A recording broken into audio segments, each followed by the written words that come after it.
We're back. I'm just gonna get us started here. Okay. We're in it. Thanks for joining me, Ariel. Cheers. Cheers.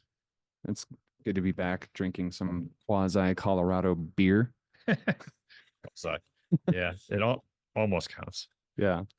We're back from Munich, and it was a lot of fun. We were Ariel came back feeling a little under the weather last week and missed a few days. Yeah. Well, I was fine at first, and it was a few days later I got back, and then it really Just hit you. does hit something at me. Some bug.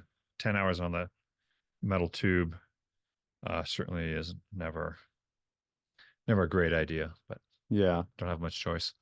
Well, we missed the latter half of the week, so Yeah. And most of the weekend. I was out most of the weekend as well. yeah, we work a lot of weekends around here. But no, I think today would be a fun day to just kind of catch up and talk about some of the awesome things we got to experience in Munich, because it was our first time not just visiting but participating since 2019. Yeah. So a lot of cool stuff. But let's talk about the beer, I guess, too, real quick.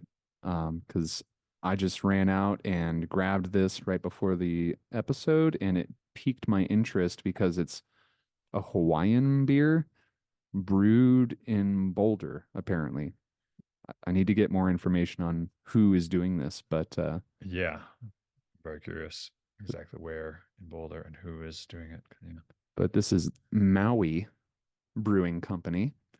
You can see they're a Hawaiian company, but yeah, I guess under partnership, someone close to us is brewing this for them. So I just had to give it a try. I love porters and stouts, and I love coconuts. There's an Oscar Blues one that I love, Death by Coconut. Oh, I haven't tried that one. That's so good. Anytime it's there, Hmm. I usually try to walk away with a couple packs. It's one of the seasonal ones for Oscar Blues.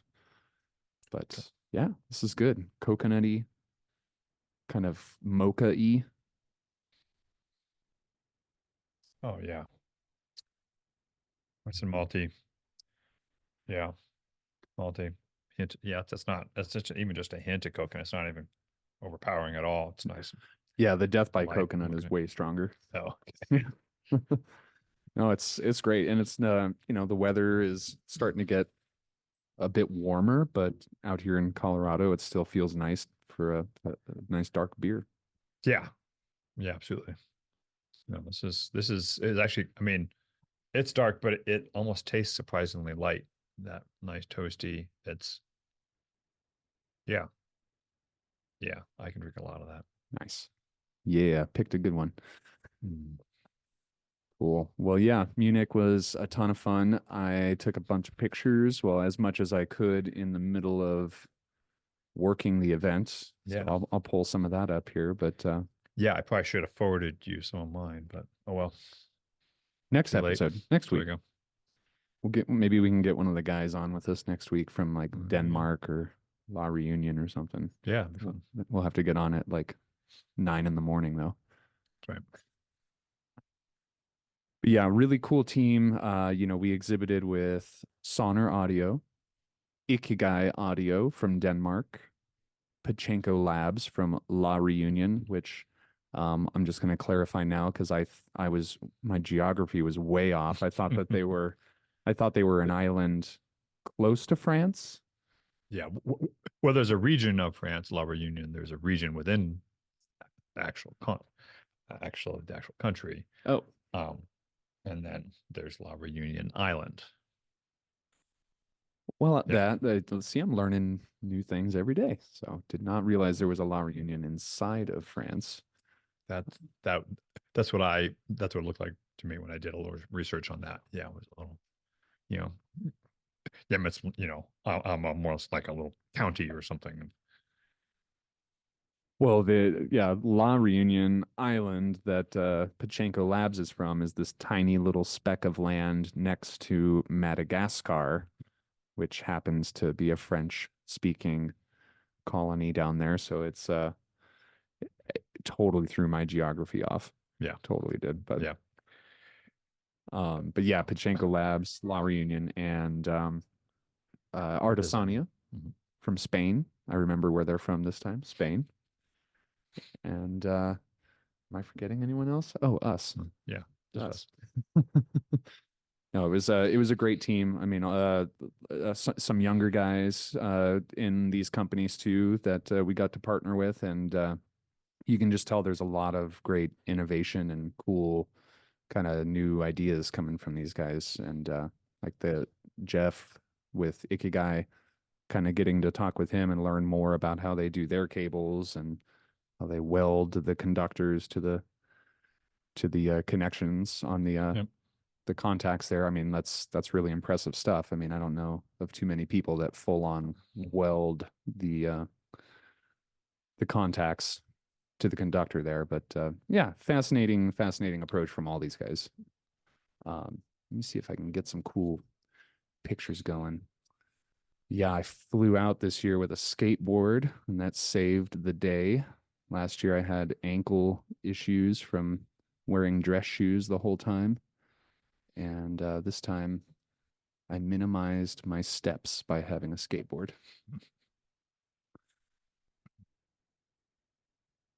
And there's skateboard shops out there, but there's not many people skateboarding. It's None of the areas that we were around, no, I didn't see any, and any this year. And thinking back in previous years I've been there, that's not something, at least in the perhaps more touristy areas, that's just not a thing. yeah, I really stood out there. My crazy mohawk and my skateboard. Well, it took here's some photos of Bauer. I guess they're all over the place. So we'll go through some city photos, but I love Munich, the city. It is just a gorgeous city. I mean, everywhere you look, there's just like super cool architecture and just like you can feel the history there. It's like you don't people don't build like this anymore. No. Um, yeah, there was a this is like the museum that's um not too far away from the venue, but just I didn't have enough time to go in there. But I on one of my skateboarding adventures around town, I stumbled upon the museum there, so I want to hit that next time. Yeah, I love all the statues and stuff all over the town. It's beautiful. We got some great food pics. Well, I got some food pics a little bit, but oh man, yeah, German cuisine. After I don't always I'm not always craving it when I'm out here, but once I come back, I am always craving it. Like, cause all last week, this I still wanted to keep eating German food. Yeah, yeah, exactly. Sausage, spätzle, potatoes.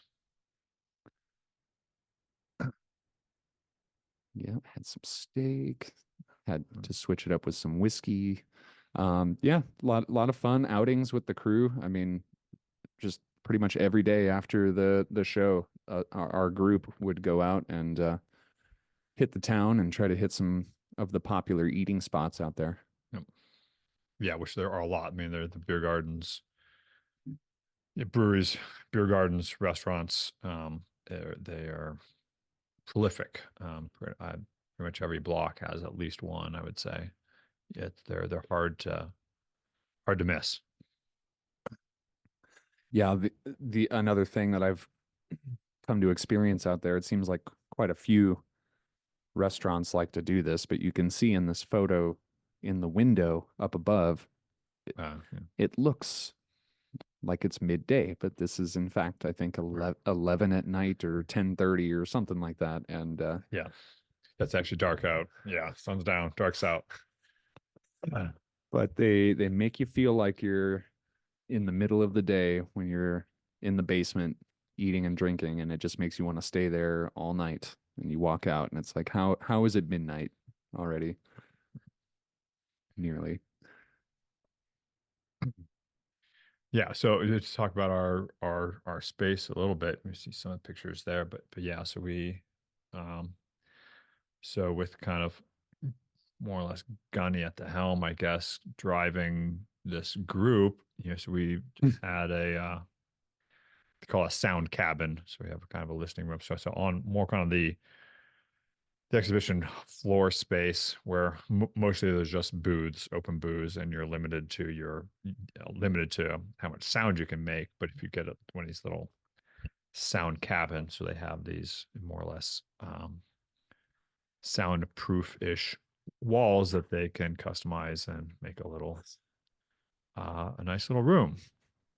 So that's what we had with a very and that was most of our space. We had very limited exhibition space outside of that room, which is something I would probably change next time. I really wanted a little more space to talk to people and show stuff off as opposed to just sitting down and listening.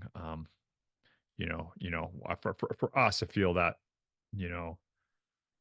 one of our biggest benefits of going to a show, particularly Munich, is more to talk to people, not showing off. Listening to the gear is a bonus, but for us, it's mostly about being visible, talking to distributors and dealers and customers, and it's more about that connection part and less about showing off the performance. Yeah, we got a chance to meet with a ton of our business partners from around the world at this show. Last year, since we didn't exhibit and we switched places at the last moment, I went out there very much without a plan and improvised, and I covered a lot of ground. But this year, having a central location that all of our partners knew where to come and find us was pretty critical, I think, in getting as many of those meetings in as possible. So here's a photo of you with our wonderful partners from France, Sound and Colors / I guess Council. Oh gosh, I'm having a brain fart on their other name. Presence Audio Council. That's the other kind of name that they are affiliated with. But yeah, Guy Boselli and Roman. So France, gosh, Germany, Greece, Sweden, the Netherlands, Norway, Singapore. Yeah. Some more Asian. Sorry. Deco in Thailand. Gosh, gosh, a lot of great face-to-face meetings there with our partners, and we got to work directly with the Bauer guys. Here's a photo of our good friend Thomas Kunzler, who represents Ayre in Germany for us. He was on site to help kind of staff with us at the show, kind of give us some coverage and reprieve so we can have some meetings from time to time. But it was great having some German-speaking reinforcements there. Yes, at times that's critical. I got a chance to model Gunny's Gato Duo speaker, which we have some here at the shop. I love those. The group though, I had so much fun with all these guys. You didn't get a chance to get in this photo. The meeting schedule, and you had to run back to Willie's. I think I'd run back to Willie's shop, didn't I? Yeah. Yes, but yeah, from left to right, we have Eric with Artesania, Chan and Patrice with Pachanko Labs, Gunny, the General from Sonner, and then myself and Jeff from Ikigai Audio.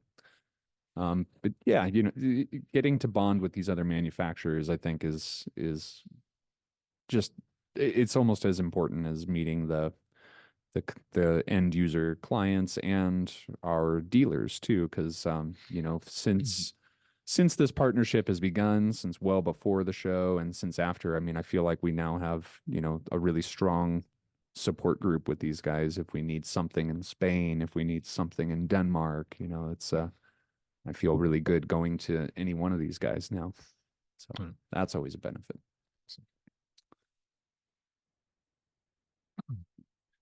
Yeah, got a chance to see some street yodelers. There was on Saturday night of the show, there was like this big live music event in Munich, which transformed a lot of the bars and bars and cafes and stuff into music venues, basically. And so this was one of the few performers that I got that night. I got some street drummers as well performing, but a lot of music going on that night.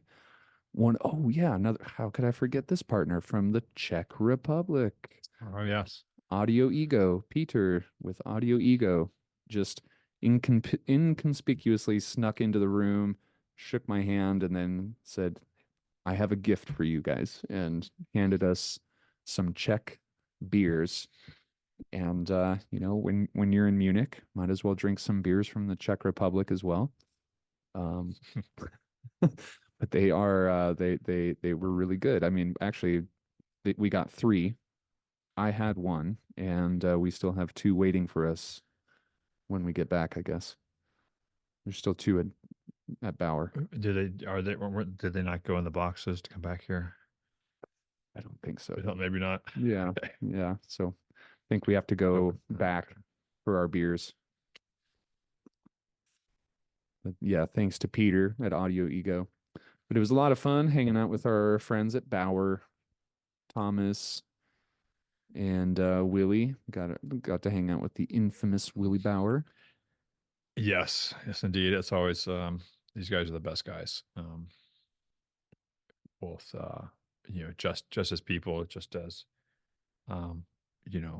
supporting the audio community, and they are great representatives for us. You see some of our gear in the background there. This is at Willie's shop in his Hi-Fi Laden shop in Munich. Yeah, we got a chance to hear some of their speakers. I took a really good photo of this one. This is the OM2. It's got like a little top mounted woofer. Yep. Kind of it's a very, very interesting design. Very, very different, very unique, but lovely sounding. It sounded really cool. I mean, the top mounted woofer creates this really unique soundstage for like a dynamic driver and type of speaker like that. It's really quite curious to me. And then the LS3 is three-way monitor here with the push style side firing woofers there, and that sounded great too. Just really awesome. I love Willie's design concepts. It's like from his turntable to these speakers. It's like Which I bet most of our listeners don't actually even know he makes speakers. That might be because it's a pretty limited market to mostly Germany, I think. Yeah. And so, so I think he's probably more well known for his turntable, but he also designs and makes speakers. Yeah, and so as the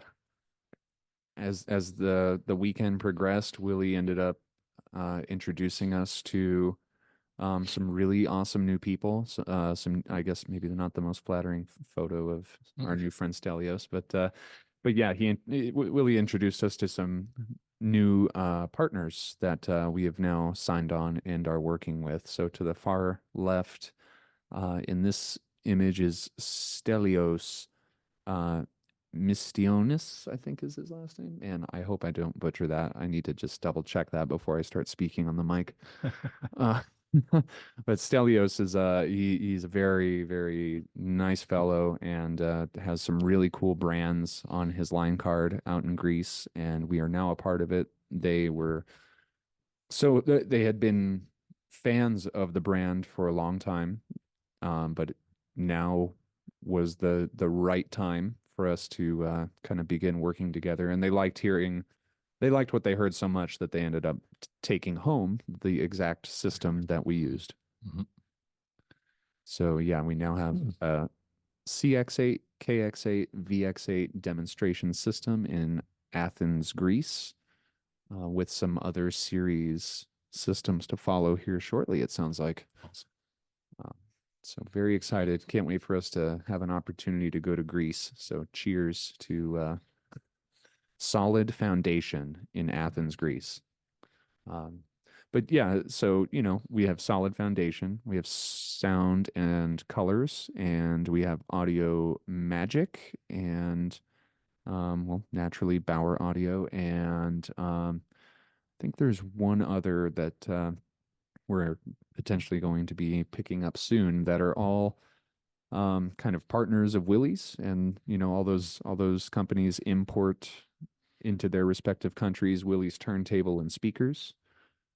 Um, so hopefully we get to see some more collaborative Ayre and Bauer efforts coming about soon. Maybe another turntable project or something. Uh, but yeah, we're gonna be seeing a lot more. I think Ayre and Bauer um, partnerships, which will have a mutually beneficial uh, kind of aspect to it with some of the new stuff that we're working on. That's pretty good after there. I always had, besides meeting with distributors and partners, I also get to meet with some other vendor partners, both potential new ones as well as some of our long-standing ones, and so Mhm. as well as industry friends. I get to talk to Jim White at Aesthetics, who we partner with on various projects quite a bit. So I get to spend some time with him. The Cardis crew, Yes. as pretty much you can find them at almost any trade show, and they're always the best to hang out with. Um, with our network streaming partners, Converse, I got to meet with them for a bit. Ooh, Good. and I'm just gonna drop a hint right now, but there's something really cool streaming related coming very soon. Yeah, hopefully. Yeah, we're committed to that. But that's all I'm Yes. saying. But yes, there's a new development, and you guys will hear a really cool announcement from us in another maybe week or two regarding our streaming technology or platform. All right, sorry, that's Sure. all. That was my one Mm. slip of a hint there. So yeah, Converse, uh, ESS. Yeah, had a meeting with ESS. Well, just to catch up, and reinforce our relationship, and just catch up on some new stuff they're working on that may help us in the near future. Mhm. Um, Always great to yeah, just to catch up with those guys. Who else? I don't nobody else is jumping out at me. I think I had a couple other meetings. Maybe with some other, random, some more kind of it's very interesting, enclosure technologies and, you Hmm. know, some wannabe kind of capacitor companies and stuff like that, which, it's always good to see what people are doing. So yeah, Yeah, I've had some interesting talks with some people about that kind of stuff. Um, Most likely none of it will go anywhere, but you never know. So it's good to have those talks and see if something goes somewhere. yeah, totally. I in the last I don't know, 8-ish months or so, I made a new friend from Poland, Simon from Graphite Audio. Very cool dude, young dude. I like some of the technology and the approaches that he has, but he's kind of has gotten his start with making these graphite infused polymer accessories from cable stands to um, tones and kind of spike bases for speakers and such, and then also makes some really cool component stands. And one of the things that piqued my interest when I was studying up about what they do is they kind of have this fairly strict policy or core value of not using any ferrous or magnetic, uh, Wow. not and non-metallic materials. Yep. And so everything they do has a kind of this natural kind of element to it as far as the materials, I guess, aside from the polymer. But like this platform here with this really cool logo this glossy kind of finish on here. It's just the frame is the specialty graphite infused polymer, and within it is several layers of laminated plywood that is a particularly good sounding plywood. But another thing that he kind of emphasized that kind of caught my attention was that it's all orientate the grain is all orientated in the same pattern, whereas some other companies they might crisscross or alternate the grain patterns of the stacks.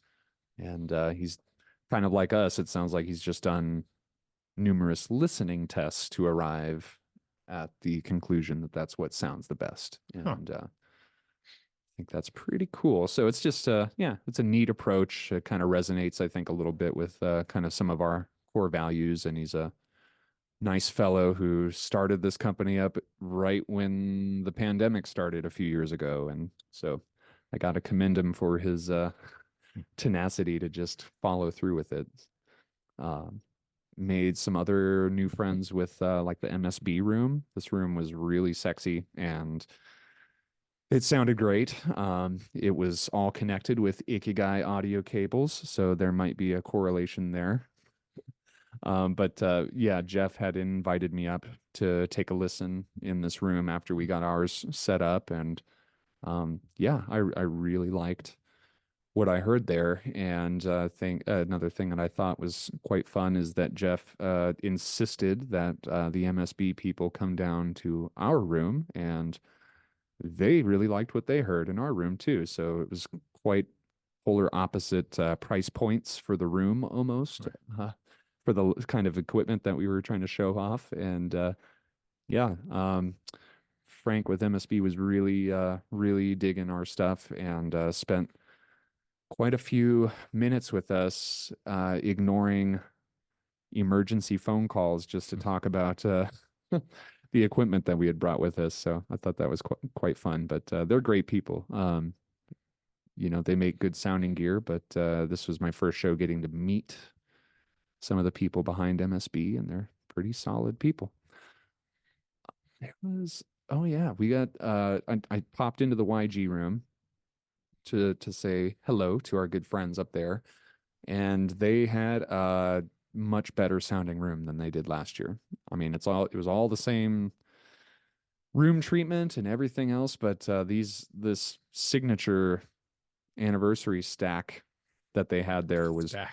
That thing was insane. It's huge.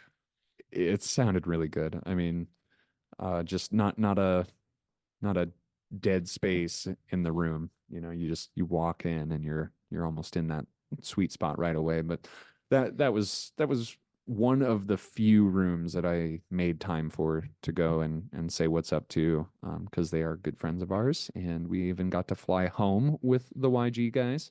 Yep. So we got to bump into Duncan, and Steve Huntley is out of frame behind us somewhere over there, with some of the other YG guys. But kind of one of the perks of flying back home to Denver is we get to run into some cool people that we know.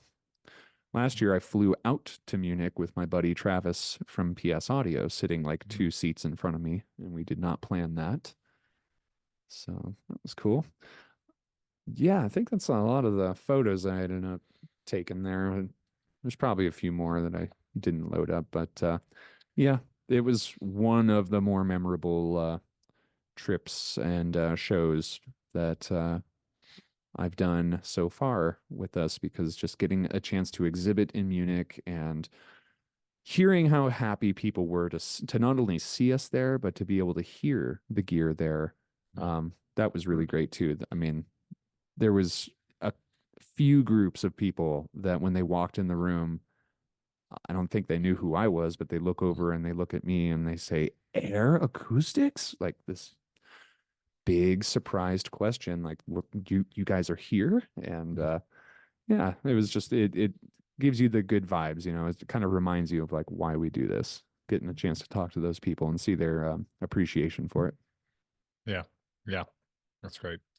Yeah. I will admit that 4 days on the show floor is a bit much. It's pretty taxing, and it's a pretty tall order.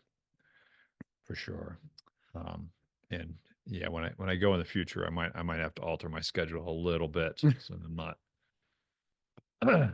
not trying to be um, on for all 4 days, on and available. So I might, mix it up a little bit, spend some more time in the city, spend some more time with shop with Willie, or just more time walking around and seeing other stuff as opposed to trying to be available, because it's a lot.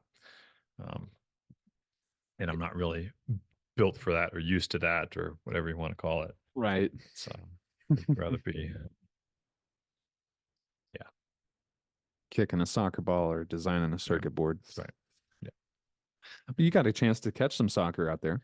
Yeah, I did. Yeah, no, Willie was able to score me a ticket. So there was the Bayern Munich match that was originally scheduled for Saturday night. I think because of their Champions League match during the week, it got pushed to Sunday night. So I got to do a little bit of our pack up early Sunday afternoon, and then zip out and go watch the soccer game, which was awesome. Well, I could tell you needed it because when you showed up to dinner with like a little extra pep in your step after after being chained to the event for 4 days. I could tell that was much needed. Well, yeah, I mean, once the setup for the show starts, it's like any time that you thought you had to do anything else is kind of gone. It's gone. Yep. And another thing I learned is that unless the people you're working with have a vehicle to transport things around Munich, you've either got to Uber or take it on the train. Yeah. Um, or have things shipped directly to the convention center. Or have things shipped directly to the convention center. But yeah, there was a lot of instances where I was like, dang it. In America, we could go to the Home Depot and rent a truck for like $40 and have this all taken care of. So there was a lot of showcasing in another country. Even if you do have a partner there representing your brand, there's a lot of logistical gymnastics involved with making this happen. Yep. And so, yeah, that's part of the reason why it's taken so much of our focus leading up to the show and coming back from the show. Just a lot of moving pieces. Yep. Indeed. Yeah. Yeah. We drank a lot of German beer. Yeah, as we expected, as we wanted, as we usually do. And it was yeah, it I want to say I would say in years prior, I almost enjoyed it more. This time was like, oh yeah, it wasn't nearly as exciting this time. I don't know. It wasn't quite the same. It was great. Maybe it's because you kept going to places you knew. Maybe. Yeah. Next year we got to switch it up. Find some new places. Yep. Well, kind of, except that, the problem there is that, there's the 6 big breweries there. And so, there's not a huge variety yet. And so you're always kind of, there's like the few styles. And then, the 6 big breweries, their take on that style, which are all actually pretty similar. So it's almost a little bit monotonous. They don't have quite the same varieties we do right now. They are starting to branch out because they have loosened some of their brewing laws. So you can find most stuff, but you have to work hard for it. One thing I might be reading too much into this, but while we were out there, we had some Italian food, and I feel like Italian food in Germany is notably better than Italian food in the US. I mean, it just had I don't know. Even though it was just pizza, I mean, it was fantastic. Some of the best Italian food that I've ever had, and it was in Germany.